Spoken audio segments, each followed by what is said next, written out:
Okay, getting back over here. We left off Yud Zayin Amud Beis. 4 lines into the wide lines. No, a little further. 1, 2, 3, 4, 5, 6, 7 lines. Amar Rava.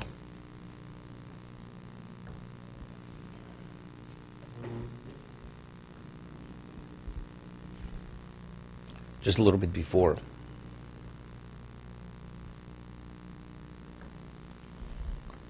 We'll go 4 lines. 4 lines. Hanirtza vad nimkar. Hanirtza vad nimkar lovet kochavim einu oved lo asaben lo sabas. A person who received the all, or a person who was sold to a non-Jew, he does not work for the son or the daughter. Meaning, if the goy dies, so normally the child inherits the asset of the parent, but in regard to the Eved Ivri who was sold to the non-Jew, not. Nirtza dichsiv, how do we know the Nirtza? The one who said, Ohavti es Adoni, I love my master, es ishti v'zbonai, v'rotz es Adono v's'ozno bermatzeo, v'avodo lo'olam, it says avodo. He will serve him forever, v'lo es haben v'lo sabas. Okay? This is where we left off. Nibkad ovid kochavim minayin. What about a person sold to a non-Jew? How do we know that the slave, the Jewish slave, is not inherited by the son or the daughter? It says a person is able, if he comes up with the money, he calculates the years he worked and what the balance, and he pays the difference to the master of what he had purchased for the purchase price. So what's v'chishav im konehu? He calculates it, computes it with the purchaser. This computation is done with the purchaser, but not the heirs of the one who purchased, because it doesn't exist. That means because they don't inherit the Jewish slave.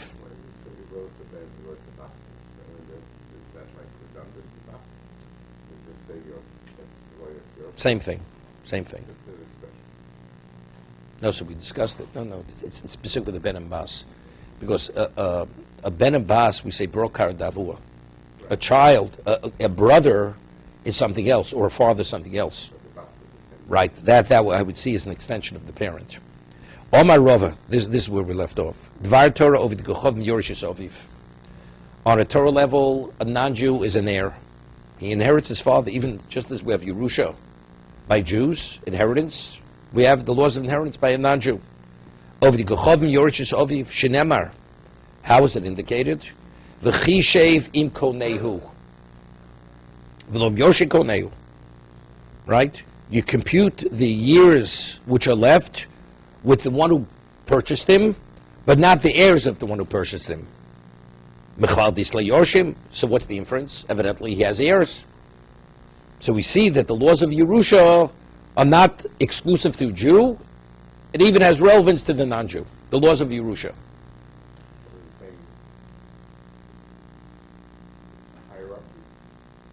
I'm not sure the extended, but children definitely yes. Ger is ovid kochavim. Now what about a person converts?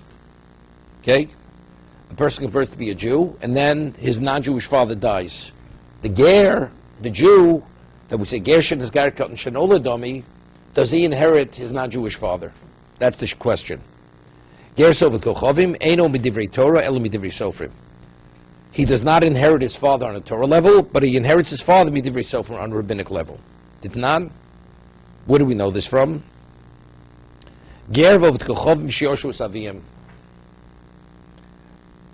A person who converted to be a Jew and he has a non-Jewish brother and they inherit their father.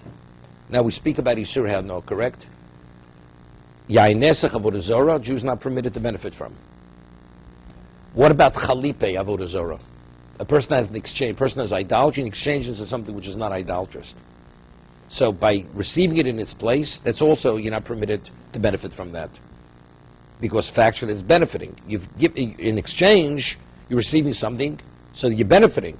Because you gave up that, therefore, why did you receive what you received?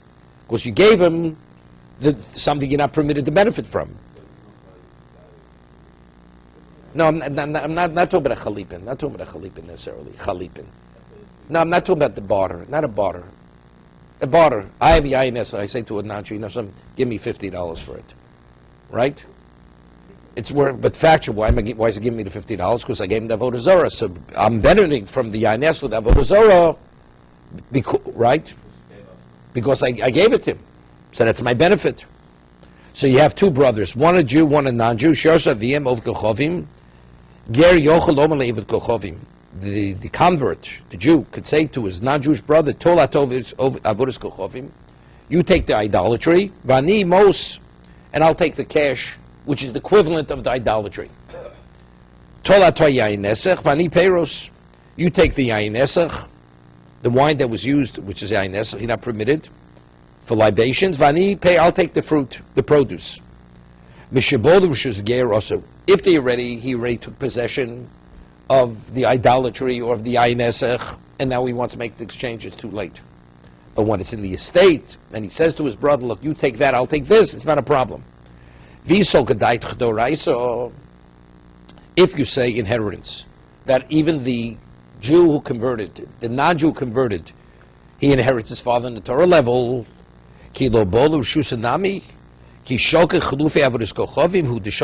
Nevertheless, why is his brother allowing him? They both inherit everything. It's the estate. They inherit everything. So why is the non-Jewish brother allowing him to take the produce or the cash instead of idolatry? Right? It's because we're dividing. So I'm allowing you to take that, the non-idolatry, because I'm taking the idolatry. So factually it's an exchange. Elo. So, but if you say it's Draban on Torah level, he owes him. He has no interest. Rabbinically, they had said that the non-Jew should give his Jewish brother as if he would be an heir. So it's not an exchange. He has no interest in anything. On a Torah, he has no interest in anything. So it's like the non-Jew is gifting it. It's like he's entailed to nothing. So he's gifting him what is not idolatrous or not Yisrael Hano. Okay, El Midrabanan. What's the logic here? If the father died, that he would have inherited it. He would inherit nothing. If the father dies... Wait, so Gemara says, what's the reason? But if on a Torah level he doesn't inherit, why did they legislate the laws of inheritance for this person? If he has no right of inheritance. Because they're concerned that if he feels that becoming a Jew, he took this financial loss, that will cause him to return to his non-Jewish ways. Yazul Asuro. No. Once he's a Jew, you're a Jew. You get nothing. We don't want to give him any reason to return to his non-Jewish life. But I just don't follow where this person proves that it's not a dorais.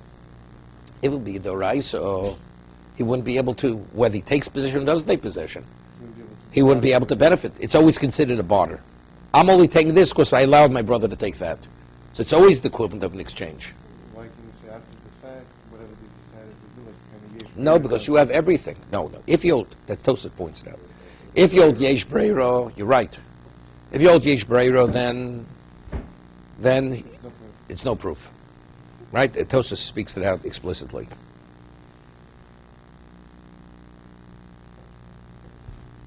Okay, so I'm happy David finished davening because now we get back to where we left off. So we discussed it because I saw last night, it's discussed in the note of Yehuda, and the question which we were dealing with, the Avdi Malum deals with. We spoke about the issue of the Gemara says in Pesachim that Isurei Hano, like Chometz. Isurei Hano is something which you're not permitted to benefit from. Chometz Pesach, you're not permitted to benefit from. Now, the Gemara uses a term in Pesachim, Eino B'Rishuso, that although it's not in your domain, right? That's the word the Gemara uses, but Osa Torah B'Rishuso.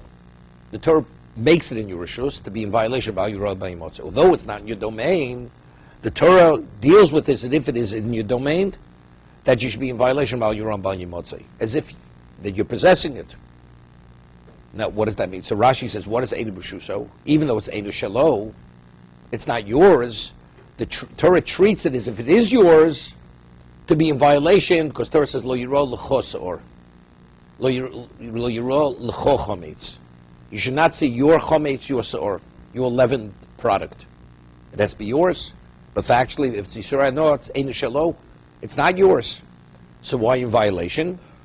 So the Gemara says, Soma Torah B'Rishus. The Torah puts it in his Rishus. In terms of being violation by your rabbi Motzi. Unless you disowned it or negated it before Pesach, you're in violation, although monetarily it's not yours. It's Einu Shelo. So if Yisur Hanoah, so we discussed this. If there's a question, what is the concept of ownership? When a person has innate rights in an object, what is ownership? What does ownership mean? Exercising rights. Right? No, that you're able to exercise your rights. But if the Torah says this is something you're not permitted benefit on any level, so that means your ownership rights have no value. If rights only mean to be able to exercise some degree of proprietorship, of whatever that may be, but if you're not permitted, so that means whatever you possessed initially no longer has any value. They become defunct. So since they become defunct, it becomes ownerless. So Yisur Hanoah become ownerless. That's Einu Shelo. Others say no. Once, if a person owns something, subsequently becomes Yisur Hanoah, you still have your innate rights in it, but you're not permitted to benefit from it. It's considered Einu B'Rishusho. It's like arm's length from the person. It's not under his control. But do you have an innate ownership? You do have an innate ownership. Somebody should steal it from you. Let's say a non-Jew would steal Yisur Hanoah from a Jew. So if you say Yisur Hanoah no longer belonged to the Jew, the non-Jew didn't steal. He's not in violation of stealing.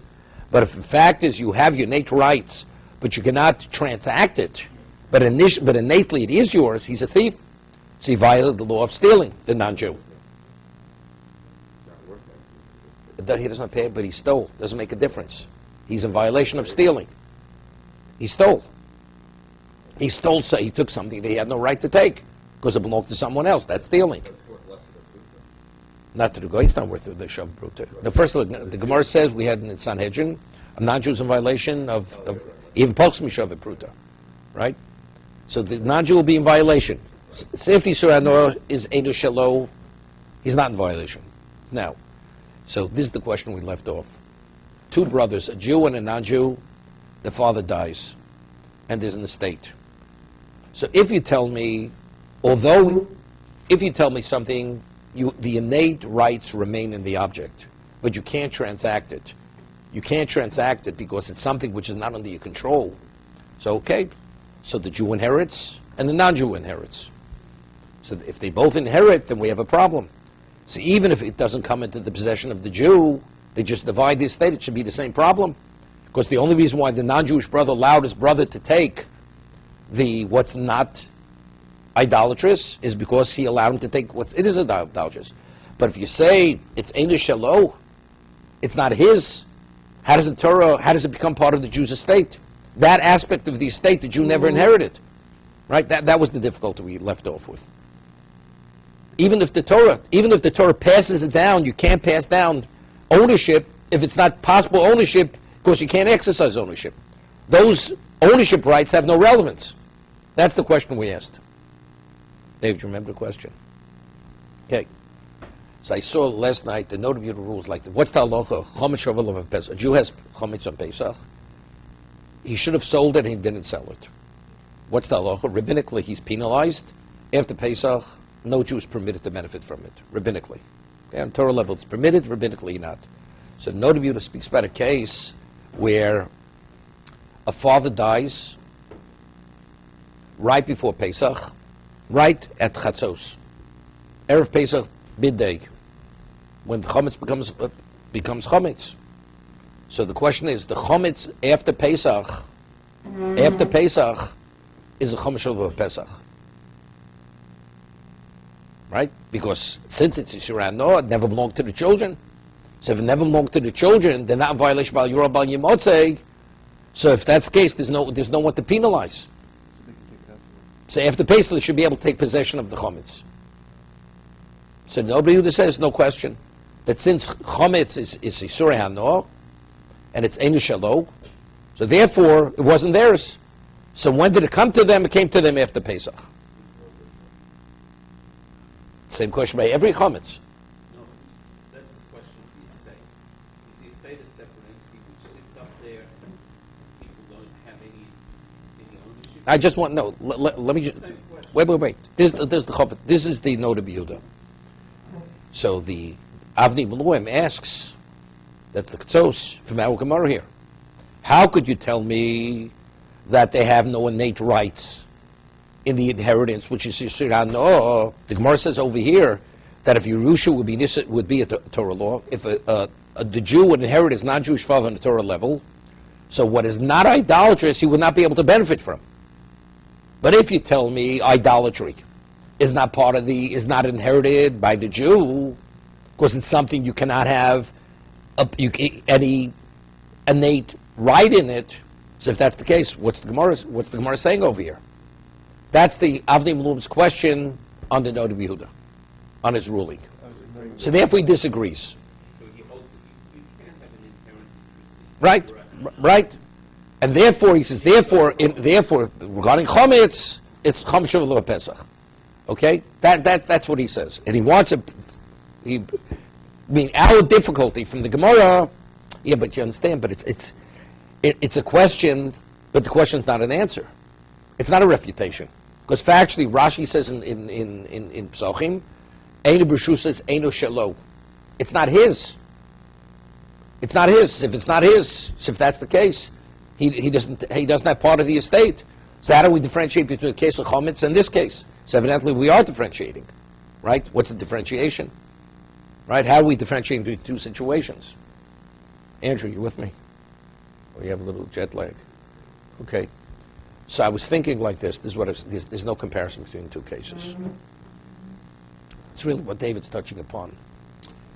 We have what we call an estate. In the Gemara in Bav Basra, an estate is called Tfusas Abayis. When a person dies, all the assets go into an estate. Now the children divide the estate. Okay, so the state is a separate entity belonging to family, whatever is, right? Cone estate, that's what it's called. Now the children have a right to divide that estate because they're the heirs of the person who died. Okay? So if we talk about, let's say you have only Jews. So now when the father dies, let's say, and now he leaves over Chometz. Chometz cannot be owned by a Jew. Cannot be owned by a Jew. It's Einu Shelo. So if that's the case, it belongs to no one. It belongs to no one. What about if the estate is called McDermott Schwartz? Right? That's the estate. If that's the case, it could be part of this estate. The only reason why it cannot be part of the estate normally is if they're Jews.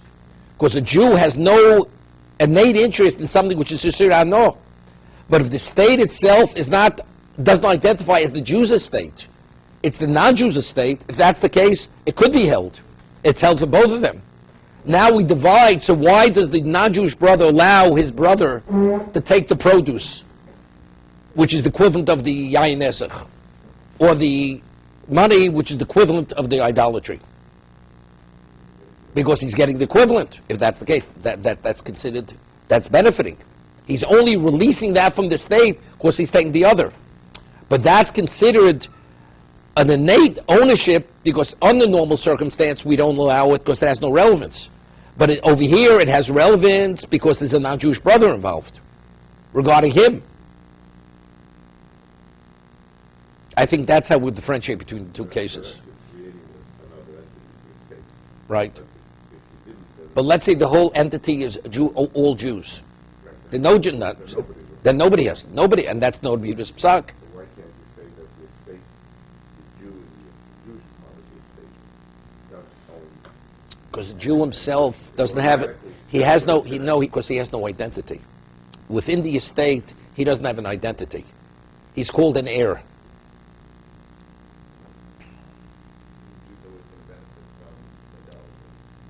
Regardless, he'll always identify.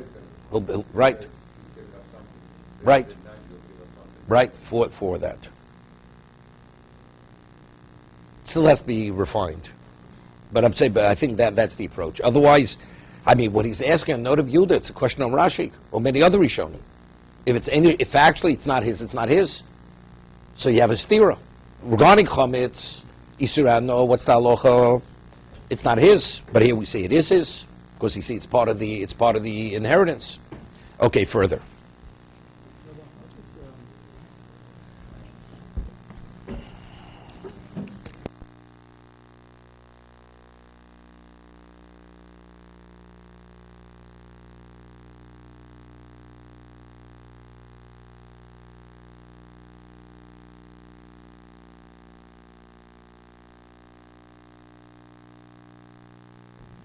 Yeah. Yeah. So as much as the halacha trust is No, it's not difficult. The Gemara tells us that, what is Dina Malchus Dina? A Jew is bound by the laws of the land. But why? Let's say monetarily speaking. It has to do with Hefker Bez and Hefker. So the Gemara says in Ksubis, if rabbinically, there's a rabbinical inheritance, and a person says, I'm not interested, you're able to reject it. Because what's the concept of Hefker Bez and Hefker? It's something they transfer into your estate as a favor. A person says, I'm not interested. You can't impose a favor on a person if he has no interest. You want to impose a liability on a person. Person considers a liability. We say there's a concept, I purchase something or want to gift something through a third party to a third party, and the man says, something, I don't accept gifts. Regardless of the value of that gift, if the ultimate recipient says, I have no interest, right, and ultimately something would be advantageous for him, but he says, I'm not interested. You can't represent me if I'm not interested. You can't impose anything on if I'm not interested. So I'm saying if the government says you're an heir and the person says, I'm not interested, he has a right to reject that. Because it's a monetary issue over here. When the Torah transfers something to a person, you can't reject it. That's automatically, it's transferred into your domain. If you're an heir, it's yours. After you acquire it, now you want to disown it, that's you have a right to disown it. But it's become yours. The other situation, rabbinic inheritance, it never became yours. Because you never allowed it to enter into your domain. That's the difference. Okay.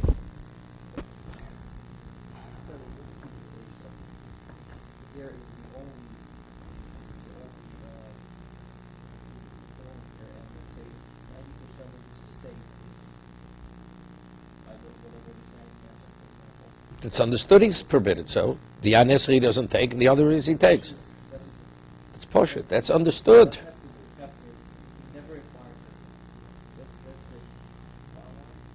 It's understood. Here, because it's an exchange. Here, it's all his. So what's permitted, he takes. What's not permitted, he discards. He destroys. Does he discard it, or he never acquires it to discard it? Of course, he never acquires it. Nor does it have the issue of Tosis himself says. Tosis himself. Vein lo ben time mishum breiro. Klo mahashtu huvra adover dezechelko. He says, Kain, so if that's the case, even when he takes possession, if it's breiro, it should not be a problem. Okay? Is there actually a disagreement as to whether this inheritance from the Jew and not from his brother is That's the Gemara is proving. It's proving that it's Rabbanon. It cannot be a Doraisa. If that's the case, why doesn't the Rabbanan just sort of legislate one further step that they can only inherit something that they can use? He is. He's only inheriting something that he could use. They can't legislate something he can't use. Because if the Torah says you can't take possession, how could they legislate that? So It's understood he cannot. He can take possession of whatever he's permitted, and Yeah, stuff he cannot do. no, but we're proving that it's not a Doraisa, because if it would be a Doraisa, then the only reason why his non-Jewish brother allowed him to take what's permitted, it's only because it's an exchange that he allowed the non-Jewish brother to take what's not permitted. So that's an exchange for idolatry, or exchange for something he's not permitted to benefit from. So that creates a problem. Why do you have this? Because I relinquished something I could have taken. So it's an exchange. The only reason, but if you say it's all rabbinical, Why do I take this? It's not as an exchange. Implying that it's taking more than he's entitled to with respect to objects that are... If it's rabbinical. Right. Rabbinical, you have no right to anything. It's like, it's by the good graces of the non-Jewish brother that he's giving you this. So it's not as an exchange, he's just giving you what's permitted to you. No more. No more than that. The non-Jewish brother is not giving up any rights to what is permitted to the Jew of his inheritance. In other words, it's 50-50. Half of it is idolatry, half of it is not. What I'm saying is like this: if the estate is called the state of the Jew and the non-Jew, that means even the non-Jew had the idolatry, is under his auspices, so to say. So why is the non-Jewish brother allowing him to take what's not idolatrous? Even his rights to inheritance that is not idolatrous. Right. Why is he allowing him to take it? Because you're allowing me to retain what is idolatrous. So that would be an exchange. But if the Jew, it's not under his auspices whatsoever. It's by the good graces of his brother that he's releasing 50% to you as a Jew. So it has nothing to do with idolatry. It's not an exchange. Because in truth, you had no right to anything. You had no rights. So the language, probably says to carry off a one or two, it's just a suggestion to the larger brother. No, the non-Jew doesn't make a difference what he takes. No, but He I'm says, saying what would you allow? If the Ger is telling him to take, then he's exchanging. It's still not an exchange. It's still not an exchange. Because he has no right to anything. That's what I'm saying. So the guy can tell him, I don't want to do it, I'm keeping all of it. Right. I'll give you an example. A non-Jew finds something, idolatry and non-idolatry. He's a good friend of yours, and you're together. Like the Gemara says in Bav Mitzvah and Daf Beis, Habota is Einu Kinyan. A person visually identifies a lost object, which is ownerless, and somebody else picks it up first. So you'd say, well, I saw it first. That you saw it first, you identified it, it's irrelevant. Since you factually didn't take possession, it's not you didn't acquire it. So man says, yeah, but I'll be fair. I'll give you 50%. Right? And half of it is idolatry, half is not. It is a goy. Is that considered chilipe avodah zarah? You have no right to anything. So he's not. I said, I'd like to take what's not idolatry. Of course, you could take it. It's not an exchange. Because he owes you nothing. Right? He's gifting you 50%. And that's exactly what this is over here. Okay?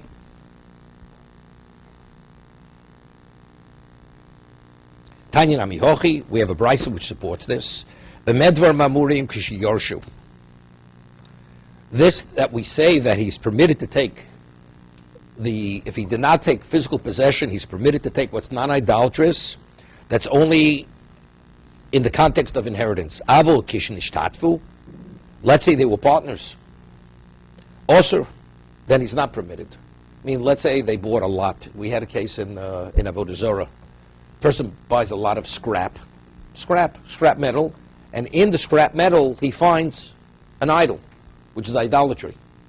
So the Jew says to his partner, he says, I can't take that, I'll take the non-idolatry, the equivalent of that. It's a problem, because since they're partners, so factually, why is the non-Jewish partner allowing him to take the equivalent? That's chalipe, that's an exchange. Avishta Osir. Now, over the Kuchov Mitzager. Let's say a non-Jewish father, does he inherit his son? Right? Or the father becomes a Jew and the son's a goy. Over the Kuchov Mitzager, V'ger Sager. Two non-Jewish brothers, or a father and a son, they both convert.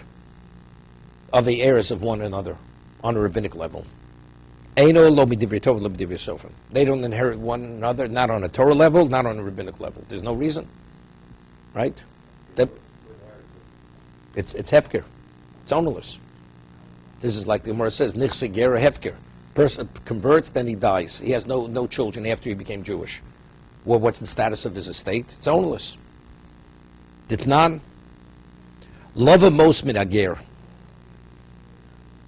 Shenizgairu bonavimo.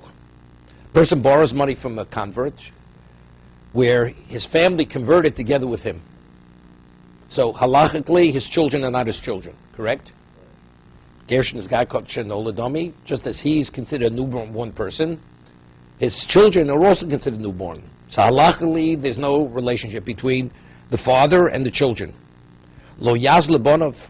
So the debtor should not pay has no obligation to pay the children, the biological children of this convert. Wait. No, we'll see. Bim herzir, and if he did pay them, ein ruach chacham nochem menu. It doesn't sit well with the chachamim. He's not saying you didn't. You transgressed, but it's something which is not looked upon. It's frowned upon. It's frowned upon by the chachamim. We'll see in a moment. So Gemara asks, "V'atan ruach chacham nochem menu."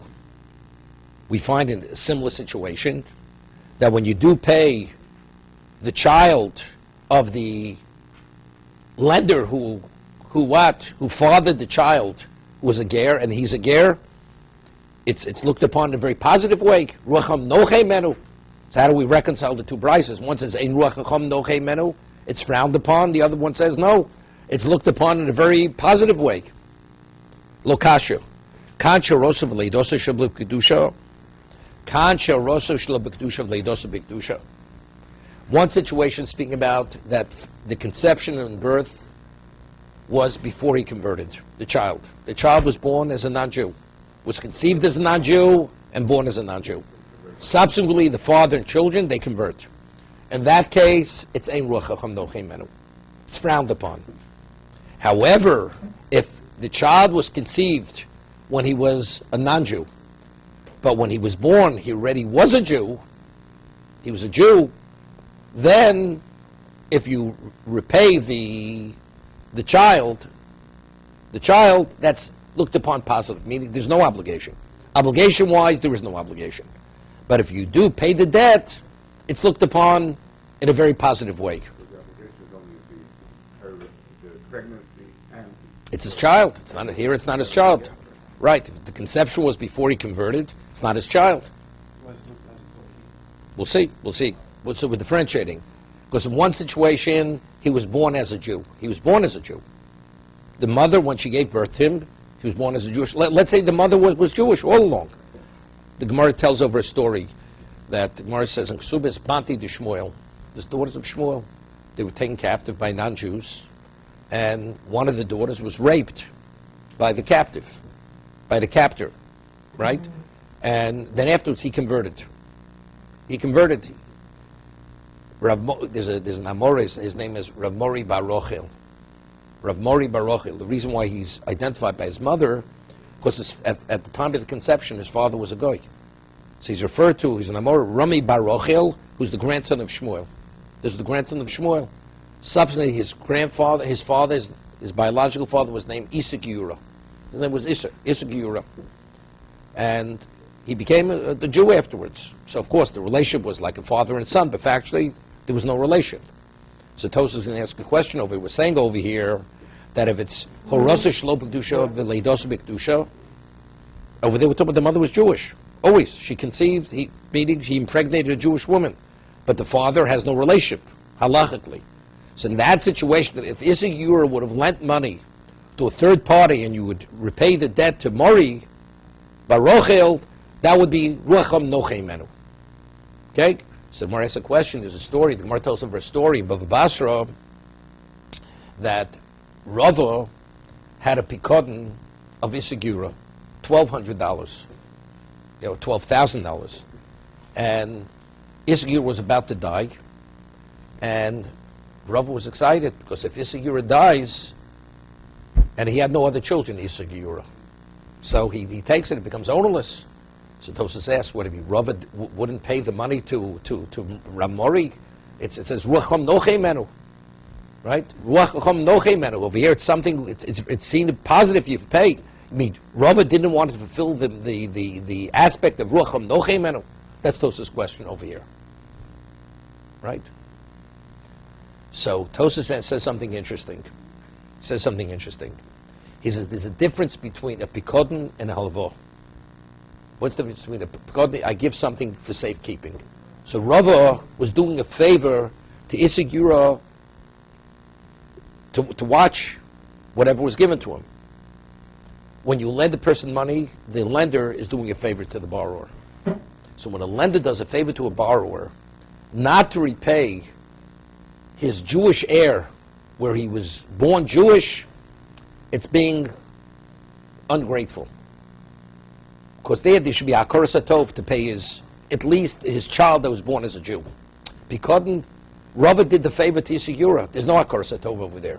As a result of that, it has no relevance to Rucham Nochei Menu. That's what Tosa says. But where does the money belong? It's Hefker. In either way, it's Hefker.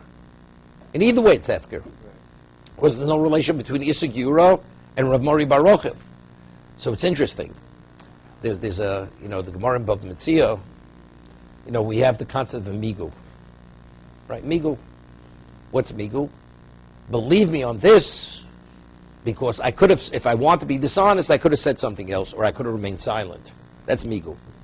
So the Gemara says in Bava Metzia, every motive in miktsas, person says, you owe me $100, and the person responds, says, I owe you 50.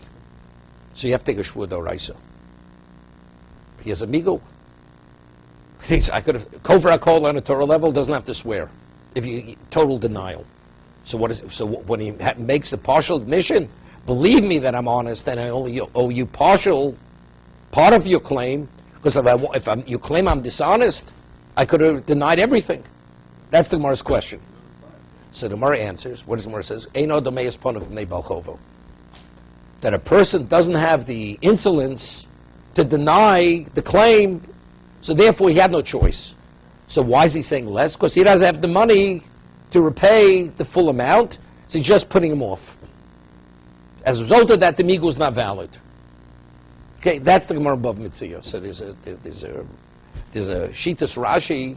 The Rashi says, Moda b'miktsas, that you have to swear shvur d'oraisa, that's only by halvo. Because halvo, by alone, he did him a favor. But by pikodin, where he gave him something for safekeeping, where the shomer, the custodian, is the one who did the favor, there's no meis pon of nebachovo. Over there, he has a valid migu. Right, there's no balchov. So Tosas asks on Rashi, because you have cases by pikodin that you have motive miktsas, and motive miktsas is shvur d'oraisa. But I'm saying it's this differentiation between halvo and pikodin. But that's how Tosas differentiates. What? No. No.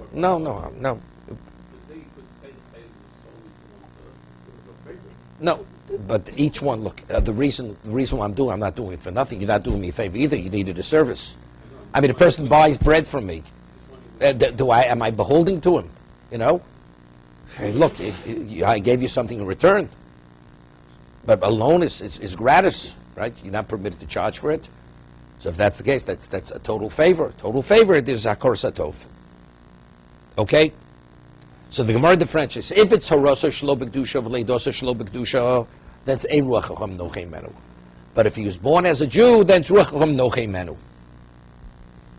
Rab Chi Bar Oven Amar Rab Yochanan, Ovid Kochom Yorshis Ovid Doraisi. Also he agrees. Dvar Divrei Torah. Tichsiv, interesting pasuk, Ki Yerusha LeEsav Nosati Es Har Seir. I've given Esav an inheritance which is Har Seir. Esav was a goy. So you see that, who's he inheriting from? From Yaakov, from Yitzchok, right? So you see he's an heir. Otherwise, who's he inheriting from? So Mar says no. V'dilma Yisrael Mumar Shaini. Maybe the classification of Esav, he's not an Akum. He's not a Ben Noach. He's Yisrael Mumar. He's considered an apostate. It's a Chiddush. He's a Jew. His classification is Jew.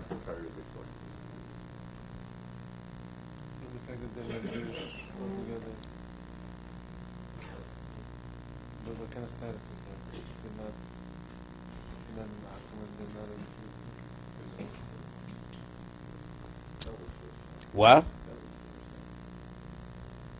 Okay. Maybe it's just distinguishing between an akron and... He's referred to him as a Yisrael Mumar. Yisrael Mumar. Could be like this.